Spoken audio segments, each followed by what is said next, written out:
माननीय गजेंद्र सिंग शेखावतजी. जलसंवर्धनाचे संवेदनशील नेतृत्व, राजस्थानच्या कोरड्या मातीतून उमललेले पण कोट्यवधी भारतीयांच्या जीवनात आशेचे पाणी पोचवणारे नाव माननीय गजेंद्र सिंग शेखावतजी. 3 ऑक्टोबर 1967 रोजी जन्मलेले हे नेतृत्व केवळ राजकारणातून नाही तर सेवाभावातून घडले आहे.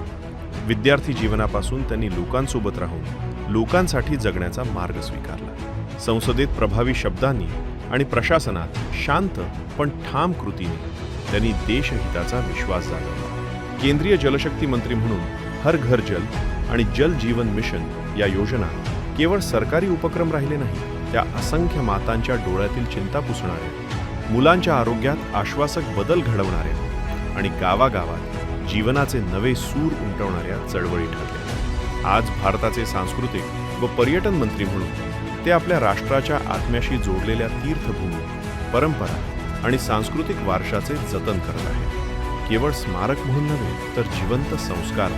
1111 मातृशक्तींची गोदा महाआरती, राष्ट्र जीवन पुरस्कार व प्राच्य विद्याप्रकाश राष्ट्रीय पुरस्काराचे निमित्ताने व आगामी कुंभमेळ्याच्या मंगल पर्वाच्या पार्श्वभूमीवर रामतीर्थ गोदावरी सेवा समितीच्या वतीने भारताचे माननीय संस्कृती मंत्री गजेंद्र सिंग शेखावतजी यांचे अंतःकरणपूर्वक स्नेहपूर्ण स्वागत. जलातून जीवन घडवणाऱ्या या सेवावृत्तीला, संस्कृतीतून राष्ट्र जोडणाऱ्या या नेतृत्वाला आमचा नम्र प्रणाम व मनःपूर्वक स्वागत.